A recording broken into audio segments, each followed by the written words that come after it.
Doctor नियुक्ति नहीं doctor शरद सेठी सांबादिक सम्मेलन आनंदपुर उपखंड स्तरीय चिकित्सालय में बहुदिन धरी आवश्यक डाक्तर नर्स लैबोरेटरी टेक्नीशियन पद खाली पड़ा जो रोगी सेवा दिनकू दिन व्याहत होबार लगी अनेक विशेषज्ञ पद पूरण हो पारना। डॉक्टर शरद कुमार सेठी युवा समाजसेवी आम आनंदपुर उपखंड मेडिकल एवं सालानिया मेडिकल हाटडी मेडिकल सोसो आउ हदगढ़ सढ़ा आम हाटडी ब्लॉक रे गुड़ाए मेडिकल अच्छी जोटी कि डाक्तर मानकर अभाव रही। डबल इंजिन सरकार सरकार बहुत प्रकार प्रेसार जोगे दौरान एवं सरकार निष्पत्ति कर स्वास्थ्य त्रुटि रही बोली आम आशा करुचु जे ये डाक्तखाना मानक डाक्तर रही पारना कि डाक्तर स्थायी भाव रोना कि आसुना जो जनजीवन बहुत अस्तव्यस्त हो जाऊँगी। आम हाटडी ब्लॉक रे हाटडी रे डाक्तर रोना ये बड़ा दुर्भाग्य और परितापर विषय।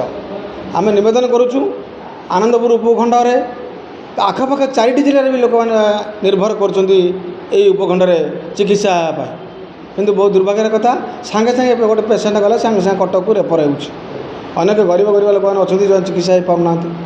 हाटडी मेडिकल सांगे सांगे उपखंड जगह को गले 25 किलोमीटर जाते पड़ूँ एपटे सालनिया गले 20 किलोमीटर जाते पड़ूँ एपटे आम हाटडी महकुमा गोटे ब्लॉक सदर महकुमा एटी डाक्तर रोना रोगी मैंने बहुत हीनस्था होती। मु सरकार विनम्र निवेदन करुँची हाथी गुटे जे आम ये हाटडी मेडिकल ये आखपाखर मेडिकल जो अच्छा स्थायी डाक्तर जोगेदेले उन्नतमान चिकित्सा लोक मैंने पाइबे और उपकृत हे। सरकार को धन्यवाद देवी तुरंत जोगाई देवाई मुझे निवेदन करी। आम जिलार मुख्यमंत्री आज्ञा को नमस्कार करुच्ची मुझे निवेदन करुच्ची आम जिला को आम हाटडी ब्लॉक रे हाटडी हूँ गोटे मुख्य जगह तेणु आम आनंदपुर निर्वाचन मंडल गोटे मुख्य कली चले तेणुक डाक्तर मानक जोगाई देवाई एवं रोगी मान सेवा जोगाई देवाई मु विनम्र भाव में पुणी थे निवेदन करुच्ची जे आम तुरंत डाक्तर जोगाई दि जाऊ रोगी मान जो हीनता होती वंचित हूँ।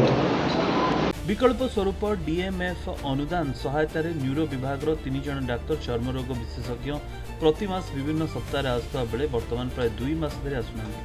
अस्थिशल्य विभाग डाक्तर बदली पर से पद खाली पड़ी। शिशुरोग विशेषज्ञ 2 जनक मध्य जड़े अधीक्षक भाव दायित्व नेबापर अन्य जन डाक्तर को चिकित्सा करिबारे कष्टकर व्यापार होता जनापड़ी। आनंदपुर चिकित्सालय एक दुर्घटना प्रवण इलाका थिबा जुगु एठारे शल्य विशेषज्ञ डाक्तर रहिबा निहाती आवश्यक। 2 जन मात्र डाक्तर एथिपाई पर्याप्त होउनथिबा जनापड़ी। फल कौन दुर्घटनाग्रस्त रोगी पहुंचले रोगी को तुरंत कटक रेफर करा जाउछि। तेबे नर्स पैथोलैब पद भी खाली पड़ी। केन्दुझर जिला समेत सीमांतवर्ती जाजपुर मयूरभंज भद्रक बालेश्वर ढेंकानाल आदि जिले में लोक उक्त चिकित्सालय उपर निर्भर होउथुवा बेले एठारे आवश्यक डाक्तर नथिबारु रोगी बाध्य होई घरोई चिकित्सालय जाउछंती एवं अन्यपटे असाधु व्यक्ति द्वारा शोषण शिकार होउछंती।